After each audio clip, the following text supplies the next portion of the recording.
সেপ্টেম্বরের প্রথম সপ্তাহে খুলে দেওয়া হচ্ছে দেশের দীর্ঘতম উড়াল সড়ক ঢাকা আশুলিয়া এলিভেটেড এক্সপ্রেসওয়ের একাংশ। সংশোধিত প্রকল্পের আওতায় বাইপাইলে হচ্ছে দৃষ্টিনন্দন 3 তলা ইন্টারচেঞ্জ। আশুলিয়া বাজার থেকে ধরবেড়ি বাঁধ পর্যন্ত বিদ্যমান সড়কটিও থাকছে না, ফলে টোল ছাড়াই সার্ভিস লেন ধরে পাড়ি দেওয়া যাবে তুরাগ নদ। আরও জানাচ্ছেন জাহিদুর রহমান। রাজধানীর অন্যতম ব্যস্ত প্রবেশদ্বার আশুলিয়া হয়ে দেশের উত্তর ও উত্তর পশ্চিমাঞ্চলের সঙ্গে দ্রুত যোগাযোগ করতে 2022 সালের 12 নভেম্বর শুরু হয় 24 কিলোমিটার দীর্ঘ ঢাকা আশুলিয়া এলিভেটেড এক্সপ্রেসওয়ে নির্মাণ কাজ। নানা জটিলতার অবসানের পর জুলাই পর্যন্ত শেষ হয়েছে প্রকল্পের 72 ভাগ কাজ। চ্যালেঞ্জ ছিল, আমাদের টাকা পয়সার সংস্থান ছিল না।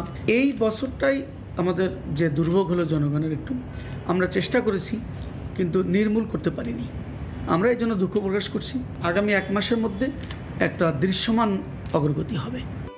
দ্বিতীয় সংশোধনীতে 54.1% বেড়ে বর্তমানে প্রকল্পটির নির্মাণ ব্যয় দাঁড়িয়েছে 27,000 কোটি টাকারও বেশি। শুরুতে প্রতি কিলোমিটার প্রতি ব্যয় ধরা হয়েছিল 704 কোটি টাকা, তবে কাজ শুরুর 3 বছর 8 মাসের মাথায় তা বেড়ে দাঁড়িয়েছে 1127 কোটি টাকা, অর্থাৎ প্রতি কিলোমিটারে ব্যয় বেড়েছে 423 কোটি টাকা। প্রকল্প সংশ্লিষ্টদের মতে নির্মাণ কাজ শেষ হতে ব্যয় আরও বাড়তে পারে। সংশোধিত প্রকল্পে ড্রেনেজ, ভূগর্ভস্থ বৈদ্যুতিক লাইন ছাড়াও বিমানবন্দরের 3 নম্বর টার্মিনালের সঙ্গে সংযোগ স্থাপিত হচ্ছে।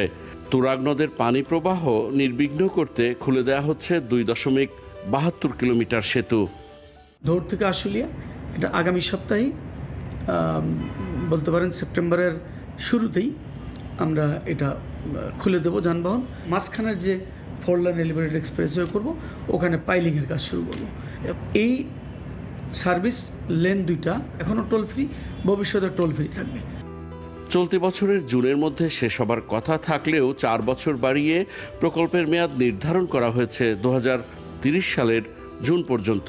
তবে প্রকল্পের সুফল পেতে অপেক্ষা করতে হবে 2028 সালের জুন পর্যন্ত, এমনটি আশ্বস্ত করেছেন প্রকল্প সংশ্লিষ্টরা।